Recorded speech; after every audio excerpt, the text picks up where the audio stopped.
Welcome back to the Sports Source, this segment of our program brought to you by Scrambled Jake's Breakfast Company. And it's a great place to start your day, but it's also a great place when the holiday seasons come around, and they are fast approaching. Get in touch with Scrambled Jake's in Rocky Hill because it's the perfect spot for your holiday party.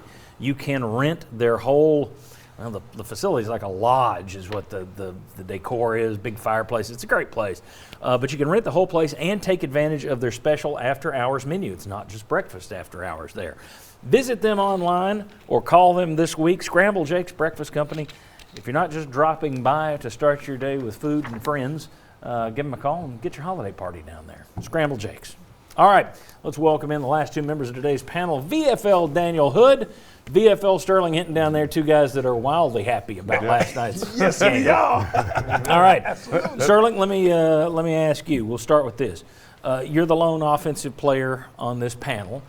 So I'm guessing, as I was watching that last night, boy, how much would Pearl love to have played in this? Tell me, in terms of offensive recruits, why would you be looking at this and saying, I mean, aside from points, why would you be looking at this offense saying, oh, I want to be a part of that? Because it's rhythm. It's rhythm. Offense is the dance that it controls the game. And when within the game? With the game, within the game, during the game, baby. You got to go for the floor and make it go for what you know. But it's rhythm. It's all rhythm. And it's the type of offense to where the defense, they have to adjust to you versus you adjusting to them. Not going to the line with as many audibles. That clears the quarterback's mind. And when you as a quarterback have the ball every down, it gives your chance, your team to be successful every time you have the ball because your mind's clear. They're reacting to you versus you reacting to them. And that's why I would love to play this offense. And you think about it, back when I did play, the times when defense were on their heels the most is when doing 2-minute drill. Now it's SOP. Very good. Excellent. Sums it up. Offensive recruits should look at this system and say, I want to be part of that. Yeah, baby. Defensive recruits. I got 3 defenders here. Let me ask you, as I watched that last night, I'm sitting there thinking, look at the yards you're giving up. Look at the points you're giving up. Look how you're running 99 plays. If you're a defensive recruit, are you wanting to, let me put it this way. If you're a defensive recruit and you've got multiple offers from SEC schools, okay, and let's throw out family connections and all, your ties to the coach. A lot of things go into it. But if you're just looking at Tennessee's system versus Georgia's system versus Mississippi State system, whoever, would you be interested in coming and playing in that system, Will Overstreet? I would be interested just because I'd be an outside pass rusher. And so basically in this kind of system, in a lot of games you're going to be up by points. So the other team offense is going to be in a have-to-throw position. And so you're going to be able to pin your ears back, not have to play the run and get after it on the quarterback. And if you're successful at that, you're going to be a high-round draft pick. I mean, that's what the NFL wants too, is they want guys off the edge that can pass rush. And so I think if you look at that, if you're an outside linebacker that could be using the 3-4, you're looking and saying this is an appealing group. And if you're that straight up, put your hand in the dirt, defensive end, you're saying this is a place I get to pass rush a lot and put my skills out there for the NFL scouts to look at. Okay, edge rushers would be interested. D-Hood, I'm curious what you say. You're an inside guy. I would love it. I would absolutely love it because if I'm playing 99 snaps, and that means that offensive lineman on the other side is playing 99 snaps, and I think from my training, there ain't ever been an offensive lineman that could beat me for 99 snaps. So 98, yes, but 99, you got it. 99, I got him. I got the training I did in the summer, never lost to those guys. But I would love it for that reason. I mean, they're going to be tired. This is our standard operating procedure, what we do every single week.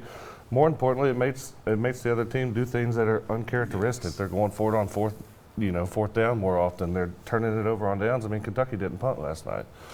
So I'd love it. More opportunities for sacks. Marlon? Your nutrition got to be good. It's got to be good. Yes, you get an opportunity to pass rush a lot. That's 100% correct on both of you guys' side. But at the same time, man, when you're practicing this way, you're having to play this way, and on top of that, when you get to the game, there's actually 99 snaps that you're a part of. At some point in time, man, it becomes difficult because you're having to lean on this big guy for most of the game. That's tough.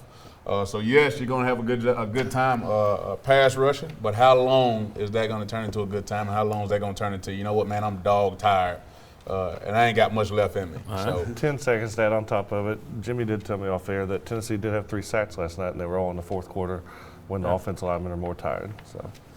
So, Is it safe to say, though, if you're out there selling to a recruit, it's going to be easier to sell what Tennessee's doing to offensive recruits than defensive recruits?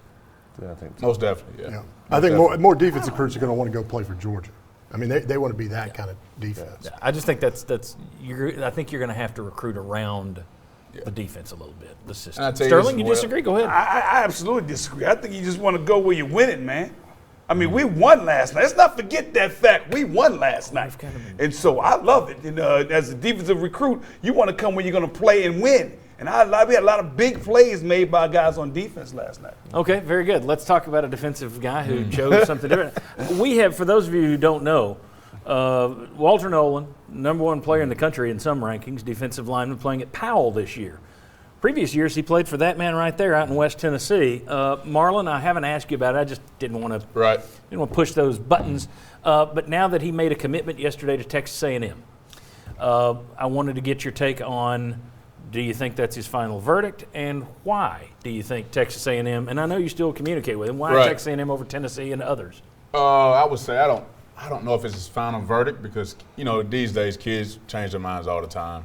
What are we looking at? The December signing date, but even still, to my knowledge, he's not an early enrollee guy. Got some stuff he's got to take care of on the back end. So I would say that those programs that are close to him, Tennessee being one of them, still got a shot.